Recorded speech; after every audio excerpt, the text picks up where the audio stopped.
Hello friends, welcome back to the brand new episode on the Auckland Volcano series. This is your host Manu and today we are heading towards, well, actually nowhere. क्यों? क्योंकि we are already here at One Tree Hill. I know, मुझे पता है सफर शुरू से देखने मजा आता है और रास्ते भी उतने इंपॉर्टेंट है जितनी इंपॉर्टेंट मंजिलें हैं. लेकिन I was just so excited about One Tree Hill, I had to start the video from here. But please don't you worry, now I'll take you right back to the beginning of the journey. So sit back and enjoy. Here you go.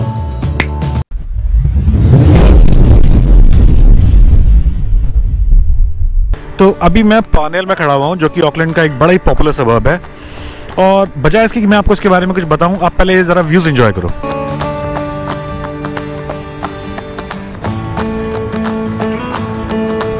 तो ये सामने Auckland का city centre है और वो जो आपको दिखाई दे रहा है वहाँ पे वो जो है वो स्काई सिटी है जो कि ऑकलैंड का बड़ा ही फेमस लैंडमार्क है. और ये इस तरफ यहाँ सारा है वाइटेमाटा हार्बर. यहाँ पे सारे बड़े बड़े कंटेनर शिप्स आते हैं. अगर आपको दिख रहा होगा वहाँ पे कंटेनर शिप, यहाँ पे कंटेनर शिप्स आते हैं और यहाँ पे सारे कंटेनर्स उतारे और चढ़ाए जाते हैं जहाज़ों से. ये जो सामने क्रेन्स दिख रही हैं आपको बड़ी बड़ी, ये क्रेन्स यूज़ होती हैं कंटेनर्स को चढ़ाने और उतारने के लिए. और ये यहाँ पे नीचे मेरे ख्याल से रेलवे ग्रेवयार्ड है जहाँ पे काफ़ी पुराने इंजन खड़े हुए हैं. उनके पीछे एक शायद डब्बा भी लगा हुआ है और ये शायद मालगाड़ी लग रही है मुझे. और ये रेलवे लाइन है और एक्चुअली यहाँ पे बगल में एक्टिव रेलवे लाइन भी है. अगर जो दिल्ली बोल रहा हूँ यार, जो ऑकलैंड की मेट्रो है वो यहीं से चलती है. यहाँ से this is one of the routes जहाँ पे ऑकलैंड की मेट्रो जाती है.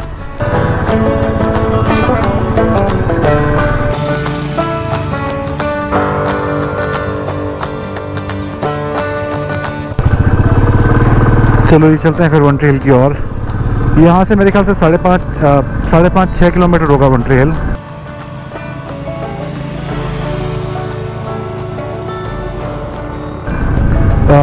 वन ट्री हिल वैसे ऑकलैंड रीजन के मोर और लेस एकदम सेंटर में पड़ता है. So if you are coming from Auckland city तो ये तकरीबन 9-9.5 किलोमीटर पड़ेगा.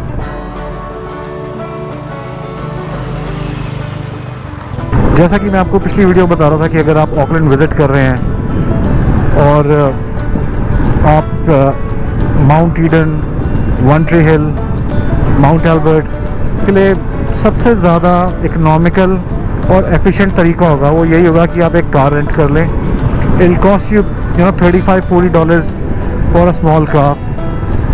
और बहुत ज़्यादा फ्लेक्सिबिलिटी हो जाती है, उससे कन्वीनियंस हो जाती है. जैसा आप आज मौसम देख रहे हो, आज बारिश का मौसम है तो ऑकलैंड में बारिश भी काफ़ी फ्रीक्वेंटली होती है. स्पेशली अगर आप अप्रैल से लेके सितंबर तक आ रहे हैं तो फिर तो ऐसा भी होता है कि 3-3 दिन 4-4 दिन लगातार बारिश होते रहे. इट्स नॉट अनहर्ड ऑफ, ऐसा हो चुका है काफ़ी बार कि 3-3 4-4 दिन बारिश हो रही है. मतलब बारिश बहुत ज़ोर से नहीं हो रही होगी, इट विल बी ड्रिजलिंग, लेकिन फिर भी बारिश हो रही होगी. So it's not as if आप सड़क वड़क पे ऐसे नहीं घूम सकते अनलेस कि you are carrying an umbrella. और जो रेन गियर है, जो मैं आपको पहले सजेस्ट कर ही रहा था लास्ट टाइम कि आपको you should be carrying rain gear if you are coming in those months. Even actually दिसंबर और जनवरी वगैरह में भी, although it's summers and it doesn't rain as often, लेकिन फिर भी ये है कि बारिश हो सकती है. So if you are coming to Auckland is known for its rains. So it's always a good idea कि आप कुछ रेन गियर कैरी कर रहे हैं.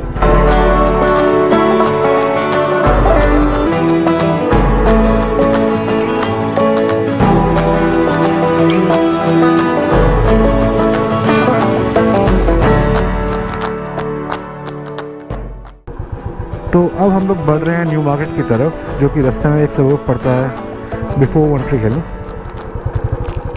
यहाँ से 2 लाइन्स छोड़ के आगे न्यू मार्केट शुरू हो जाएगा. तो वो भी काफ़ी फैशनेबल सबर्ब है ऑकलैंड का. और एक कुछ जो घर हैं यहाँ सामने, काफ़ी पुराने घर हैं. आई थिंक ये जो घर होगा ये 150 साल पुराने हो सकता है. ये सामने पार्नेल लाइब्रेरी और कम्युनिटी सेंटर है.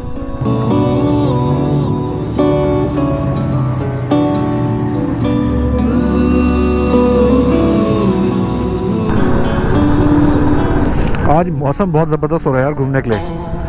क्लाउड्स हैं लेकिन बारिश नहीं हो रही है थैंकफुली.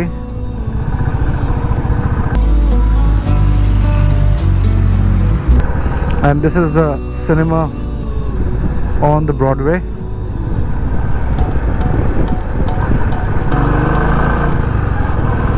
तो ये है ब्रॉडवे न्यू मार्केट में।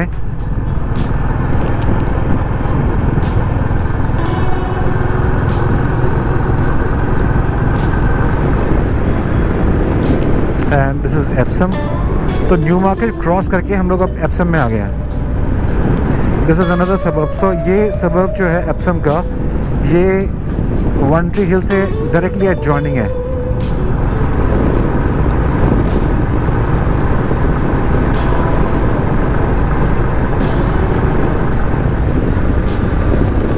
Look at this building, Olson's building.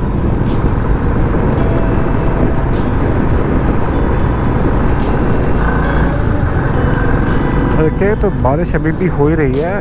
And if it continues like this, I need to pull out the mic.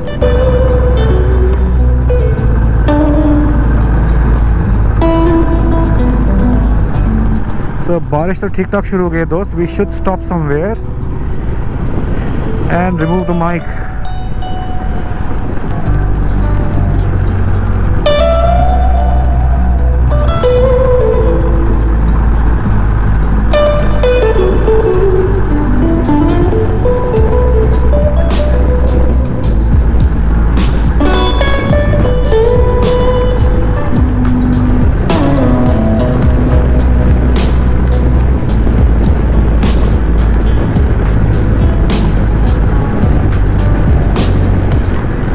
और gas park the took here. और अब हम लोग यहाँ से आगे का रास्ता पैदल जाएंगे। यहाँ से मेरे ख्याल से 1.5 किलोमीटर के आसपास की ट्रैक होगी। बाय द वे, आप लोगों ने अभी तक की जो फुटेज देखी है, दैट वाज शॉट येस्टरडे, और by the time we got here it was raining so hard that we just had to quit the shooting for the day and we went back home. तो आज हम लोग यहाँ दोबारा आए हैं to do the rest of the shooting.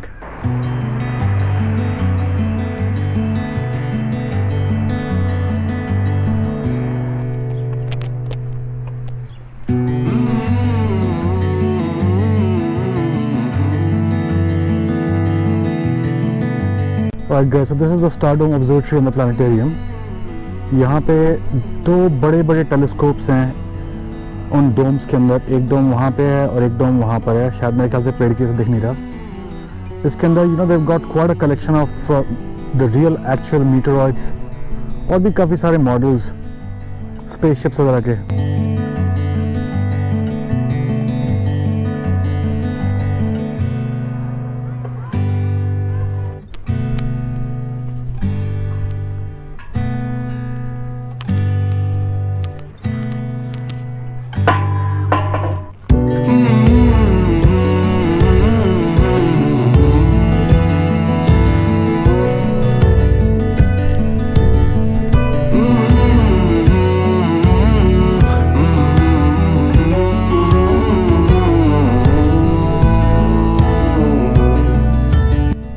At its peak, which is right about there, One Tree Hill is 182 meters high. एक साल पहले तक आप यहाँ से अपनी कार या अपनी बाइक ला सकते थे and you could go all the way to the top from here. तो सड़क ये अभी भी है, लेकिन मेरे को लगता है ट्रैफिक की वजह से और जो पैदल लोग जाते हैं उनकी सेफ्टी के लिए they've made a road block here. तो अब गाड़ियाँ यहाँ से आगे नहीं जा सकती। You have to park your car there or your bike and then you can walk all the way. So that's the peak right there.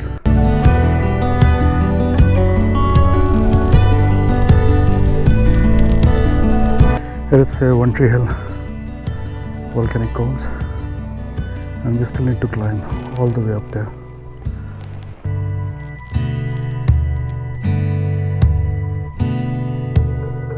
तो अभी आए हम लोग यहाँ से हैं और हमें यहाँ से ऊपर जाना है और इसका पूरा ऊपर जा कर के and then you can come down from here और वापस। और ये जो है ये है क्रेटर। तो ये वो जगह है जहाँ 28,000 साल पहले एक्सप्लोजन हुआ होगा। ऑलमोस्ट देयर, बस यहीं तक जाना है and this is where we came from. वो जो पूरा रास्ता आपको दिख रहा है नीचे तक।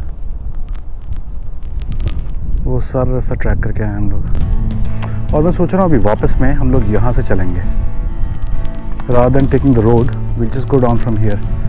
I've seen some people take this route, so let's see how it goes.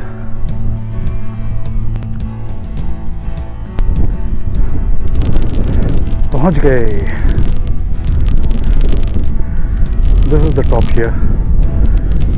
यहाँ पे स्टेज है जहाँ से हम ऊपर जा सकते हैं। These were the stones that I was talking about. ये सारा बेसल्ट रॉक है, सारा का सारा। So most probably ये जो रॉक है इसी वोल्केनो से आया होगा। So some of these rocks might be around 28,000 years old. Look at how porous these are. ये जो होल्स दिख रहे होंगे आपको इसमें, ये इसलिए है जहाँ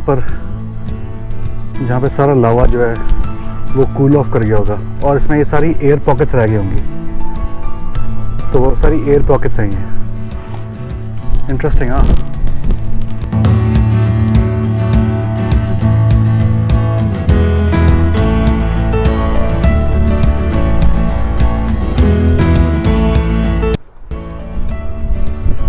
so this is the obelisk. This was built in 1940, inaugurated in 1948 because of the Second World War. ये एक मौरी वॉरियर है। तो आप लोग सोच रहे होंगे इस जगह का नाम वन ट्री हिल क्यों? बहुत ही लॉजिकल रीज़न है इसका। जब यूरोपियन सेटलर्स यहाँ पे शुरू में आए थे, तो ठीक इस जगह पे यहाँ पे एक पेड़ हुआ करता था, और वो इकलौता पेड़ था यहाँ टॉप पे, और उसी के नाम पे इसका नाम वन ट्री हिल रखा गया। एंड इन 1852 पता नहीं, शायद वैंडलिज्म की वजह से या फायरवुड की वजह से उस पेड़ को किसी ने काट दिया, किसी यूरोपियन सेटलर ने। उसके बाद 2-3 बार नए पेड़ लगाए गए, लेकिन हर बार वो काट दिया गया। लास्ट पेड़ मेरे ख्याल से अक्टूबर 2000 के अंदर काटा गया। तो अब यहाँ पे कोई पेड़ नहीं है। There is some shrub that's grown here, but that's about it. There is no tree here anymore. तो ये सब कुछ ट्रेडिशनल मौरी कार्विंग है यहाँ पे चारों तरफ। इस जगह के बारे में कुछ इंटरेस्टिंग फैक्ट्स। अपने पीक पे, एट इट्स पीक, जब मौरी यहाँ पे सेटल थे, विच वॉज इन 1700s, यहाँ पे तकरीबन 5000 मौरी रहते थे एक फोर्टिफाइड सेटलमेंट में, यहाँ पे इसके ऊपर और इसके आसपास के इलाके में, जिसे ये लोग पा बोलते थे। और अपने टाइम का ये सबसे स्ट्रॉन्ग और सबसे बड़ा पा होता था, सबसे बड़ी फोर्टिफाइड सेटलमेंट होती थी। और ये लोग इतने स्ट्रॉन्ग थे कि नॉर्थ से आने वाले जितने भी नॉर्थ लैंड से जितने भी ट्रैवलर्स आते थे और वो साउथ की तरफ जाते थे बाकी नॉर्थ आइलैंड के अंदर, ये उन सब लोगों से एक ट्रिब्यूट वसूला करते थे। That's how strong these guys were. तो वो वहाँ पे सामने माउंट एल्बर्ट है, जहाँ हम लोग जा चुके हैं अपने फर्स्ट एपिसोड में। वो है माउंट ईडन, जहाँ हम अपने पिछले एपिसोड में गए हैं। और पीछे सारी वेटागरी रेंजेस हैं।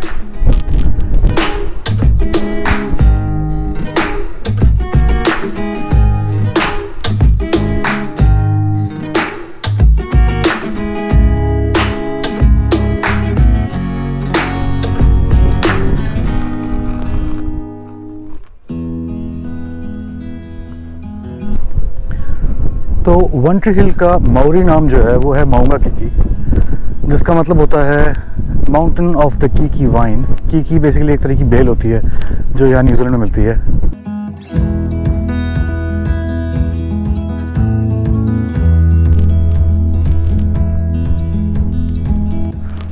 तो हम लोग उस तरफ से वहाँ ऊपर आए थे, जहाँ आपको एरो दिख रहा होगा, उस तरफ से ऊपर आए थे हम लोग, और अब यहाँ से हम लोग नीचे जाएंगे।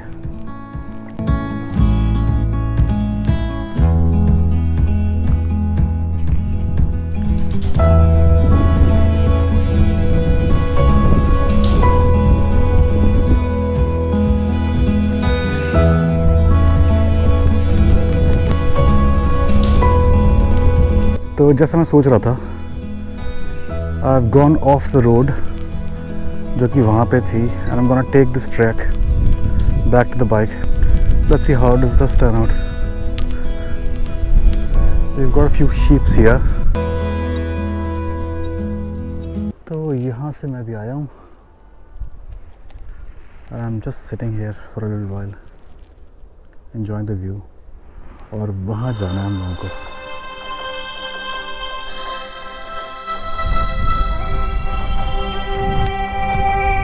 ये जो शेल्स हैं यहाँ पे मिट्टी में दबे हुए, ये शेल्स उसी टाइम के होंगे जब मौर्य यहाँ रहते थे, क्योंकि उस ज़माने में ये लोग शेल का बहुत ही एक्सटेंसिव यूज़ करते थे बहुत सारी चीज़ों में, from ornaments to a lot of different things.